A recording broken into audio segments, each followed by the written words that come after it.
가난하게 되시어 우리도 그 가난으로 부유해지게 하셨네. 알렐루야. 주님께서 여러분과 함께 또한 사제의 영과 함께 마테오가 전한 거룩한 복음입니다. 주님 영광 받으소서. 그때 예수님께서 제자들에게 말씀하셨다. 내가 진실로 너희에게 말한다. 부자는 하늘나라에 들어가기가 어려울 것이다. 내가 다시 너희에게 말한다. 부자가 하느님 나라에 들어가는 것보다 낙타가 바늘 구멍으로 빠져나가는 것이 더 쉽다. 제자들이 이 말씀을 듣고 몹시 놀라서 그렇다면 누가 구원받을 수 있는가 하고 말하였다. 예수님께서는 그들을 눈여겨보며 이르셨다. 사람에게는 그것이 불가능하지만 하느님께는 모든 것이 가능하다. 그때 베드로가 그 말씀을 받아 예수님께 물었다. 보시다시피 저희는 모든 것을 버리고 스승님을 따랐습니다. 그러니 저희는 무엇을 받겠습니까? 예수님께서 말씀하셨다. 내가 진실로 너희에게 말한다. 사람의 아들이 영광스러운 자기 옥좌에 앉게 되는 새 세상이 오면 나를 따른 너희도 12옥좌에 앉아 이스라엘의 12지파를 심판할 것이다. 그리고 내 이름 때문에 집이나 형제나 자매, 아버지나 어머니, 자녀나 토지를 버린 사람은 모두 100배로 받을 것이고 영원한 생명도 받을 것이다. 그런데 첫째가 꼴찌되고 꼴찌가 첫째 되는 이들이 많을 것이다. 주님의 말씀입니다. 그리스도님 참여합니다. 평화를 빕니다. 평화를 빕니다. 우리 신자 여러분들 부자하면 무슨 생각이 드십니까? 저는 부럽다라는 생각이 듭니다. 부자하면 참 부러운데 저희 부모 이제 부자가 되려면 어떻게 해야 합니까? 제일 좋은 것은 이제 부모님이 부자면 제일 좋겠죠. 부자 부모님한테 태어나면 가장 좋을 것 같습니다. 저도 만약에 저희 부모님이 부자였다면 제가 수도에 들어오지 않았을 텐데 라고 저는 아무리 생각해봐도 제가 돈 벌 능력이 안 되는 거예요. 수도에 들어오면 어때요? 먹여주고 재워주고 입혀주고 해가지고 수도에 잘 들어온 것 같습니다. 그래서 이제 부자 부모님 한테 태어나는 것이 좋기 때문에 요즘 뭐 금수저, 흑수저라는 말도 많이 하고 또 뭐 더 나아가서 다이아몬드 수저까지 있다고 하는데 부자 부모님한테 태어나면 그만큼 또 운이 좋다는 거죠. 그래서 예전에 이스라엘 사람들도 그렇게 생각을 한 것 같습니다. 그래서 이제 부자가 되면 하느님한테 복을 받았다는 거죠. 그래서 부자가 천국에 들어가기 힘들다고 그러니까 그럼 누가 부자가 들어갈 수 있겠냐고 제자들이 물어보는 거죠.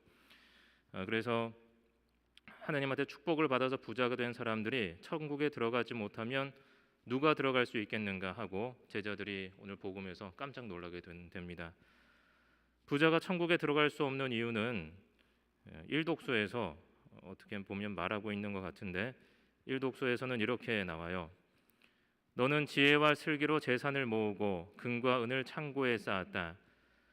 너는 그 큰 지혜로 장사를 하여 재산을 늘리고는 그 재산 때문에 마음이 교만해졌다. 그러므로 주 하느님이 이렇게 말한다. 너는 내 마음을 신의 마음에 비긴다 라고 일독서에서는 오늘 나옵니다. 옛말에 돈이면 귀신도 부린다라는 한국말이 있는데 그처럼 돈의 힘이 대단하다는 것이죠. 사람들은 돈을 많이 벌면 다른 사람들을 위해서 내가 그 돈을 써야지 하고 생각을 합니다. 하지만 사실 그 반대가 되는 경우가 많이 있는 것 같습니다. 오히려 사람이 돈의 지배를 받게 되는 것이죠. 전에는 겸손하던 사람들도 돈이 생기면 교만해지는 경우가 많이 있습니다. 어떻게 보면 재벌가 사람들이 직원들에게 험한 말을 해서 구설수에 오르는 일들이 뭐 빈번하게 있는 것 같은데 이것도 이러한 관점에서 볼 수가 있겠죠. 어떻게 보면 그 사람이 나쁜 것이 아니라 돈이 그 사람을 지배할 때 나쁜 마음이 드는 것 같습니다. 돈이 없으면 참 착한 사람인데 돈이 생기니까 뭐 이렇게 함부로 행동을 하게 되고, 그래서 스스로를 신의 마음에 비긴다는 것은 사실은 돈과 권력을 섬긴다는 것과 다를 바가 없는 것이겠죠. 그 사람이 하느님을 섬긴다고 말을 하더라도 그 사람에게 있어서 우선 순위는 하느님이 아니라 바로 자신이 섬기는 돈과 권력이 되는 것이고, 또 요즘 말로는 하느님 위에 건물주가 있다고 그러잖아요. 그러한 표현과 어떻게 보면 일맥상통하는 표현이 아닌가 생각합니다. 그렇다면 누가 구원받을 수 있겠는가라는 제자들의 표현은 어떻게 보면 정확한 표현이겠죠. 그렇다면 과연 누가 구원을 받을 수 있겠는가? 부자들만 재물과 권력을 소중히 여기겠습니까? 있으면 있는 대로, 없으면 없는 대로 우리는 그것들을 소중하게 여깁니다. 저도 제 용돈 받으면 되게 소중하게 여깁니다. 그래서 가난한 사람들은 가난한 대로, 그리고 부와 권력을 얻으려고 노력을 하고, 우리는 돈을 소비하는 입장에서 나 자신을 갑이라고 생각하고 돈을 받는 상대방을 무시하는 경우도 많이 있죠. 그렇다면 지금 우리의 마음은 어떻습니까? 우리의 마음에 하느님보다 앞서는 것이 지금 존재하는가? 하느님을 위해 모든 것을 포기할 마음의 준비가 우리는 되어 있는가? 사실 포기라고 생각하면 모든 것이 힘듭니다. 하지만 우리가 무엇인가를 버린 그 공간에 하느님께서 더 크고 좋은 것을 채워주신다고 생각한다면 그것은 한번 해볼만 하지 않을까 하는 생각이 듭니다. 저희 수도의 프란치스코 성인은 예수님의 가난을 눈여겨보았습니다. 그리고 가난을 예수님께 가는 열쇠라고 글라라 성녀는 이야기를 합니다. 가난하다는 것은 힘든 일입니다. 그리고 가난이 사실은 좋은 것도 아닙니다. 가난은 그리스도와 그리스도의 나라에 전적으로 속하기 위해서 모든 것을 포기할 준비가 되어 있는 마음의 자세입니다. 가난이 그 혼자만 외따로 떨어져 있게 되면 그것은 사회악이지 뭐 별다른 것이 아닙니다. 가난 그것 자체는 물리쳐야 되는 어떤 그런 것이지만, 가난이 하느님께 향하는 열쇠가 될 때 우리는 스스로 가난을 선택하게 되고 그 길이 하느님께 나아가는 길이라고 확신을 하게 되는 것입니다.